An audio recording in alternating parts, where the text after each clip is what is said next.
Bon, maintenant, on est encore dans la division, en fait, on est à l'article 106.2 qui fait référence plutôt au pitch count de la division moustique.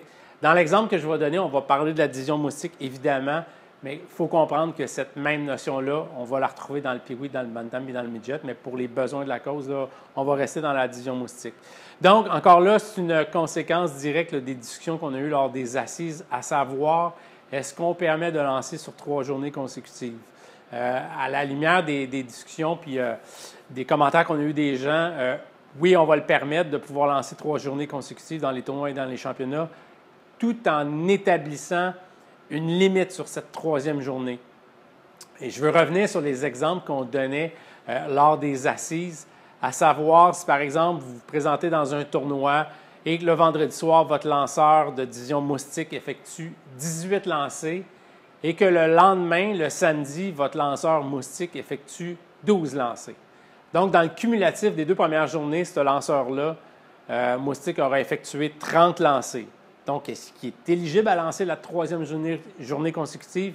Évidemment qu'il est éligible, puisque, comme dans l'exemple qu'on voit ici avec les étapes, vous voyez que tout lanceur qui va effectuer 35 lancers ou moins est éligible à lancer dans la 3e journée. Donc, dans l'exemple qu'on voit à l'écran sur le lanceur moustique qui a effectué 30 lancers dans le cumulatif des 2 premières journées, donc il est éligible à lancer dans la 3e journée, mais il va être limité dans le nombre de lancers qu'il va pouvoir effectuer lors de cette 3e journée. Il va être limité à quoi, en fait?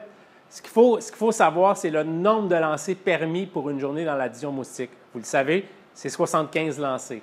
Donc, tenant compte que ce lanceur-là a déjà effectué 30 lancers dans les 2 premières journées, donc ce qu'on va lui permettre de pouvoir lancer lors de cette 3e journée, c'est le montant restant pour arriver à un maximum de 75. Donc, dans cet exemple-là, il pourrait lancer 45 lancers lors de cette 3e journée.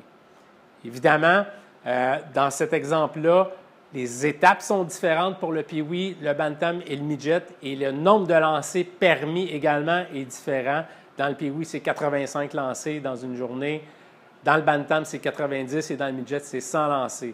Donc, ces mêmes étapes-là vont se transposer dans les autres divisions, mais je voulais juste vous expliquer un peu puis vulgariser le changement qu'on vous propose là, pour déterminer le nombre de lancers permis lors de cette 3e journée consécutive, toujours en s'assurant qu'on ait des bras sains et qu'on ne scrape pas les bras de nos lanceurs au Québec.